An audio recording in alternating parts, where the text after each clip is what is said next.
Polythene বিছাচ্ছি মেঝের মধ্যে, সমান করে নিয়ে তারপরে পলি বিছাচ্ছি। এই যে আমি এখানে ঢালাই মিশানোর জন্য মানে খোয়া, বালু, সিমেন্ট মিক্সার করতেছি। সবকিছু একটা করে মিক্সার করতেছি যেন সবকিছু মিলে যায়। মিলানো প্রায় শেষের মধ্যেই। এই যে এখন পানি দিতে হবে। এই যে আমি পানি দিচ্ছি, পানি দিয়া আরেকবার কি মিক্সড করতে হবে।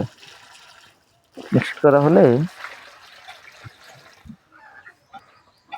এই যে পানি দিয়ে সুন্দর করে মিক্স করছি। দেখেন তো চলবে না? মনে হয় ইনশাল্লাহ চলবে। মিক্স করা সম্পূর্ণ হয়েছে। এই যে ঢালাইগুলো এখন দেওয়া শুরু করে দিলাম। দেখেন আপনারা কিরকমটা হচ্ছে একটু জানাবেন। সবাই একটু কমেন্টের মাধ্যমে একটু জানাবেন।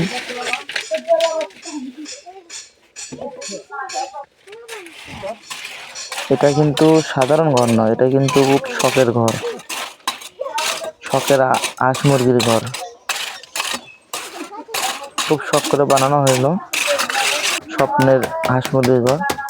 এই যে ঢালাই করার পরে একটু পাটটা দিয়ে বাড়াচ্ছি, মানে ঢাসা দিয়ে, যেন কোনো প্রকার গ্যাপ না থাকে, এক লেভেলে হয়। যাই হোক, কমেন্টে একটু জানাবেন কিরকমটা হইলো।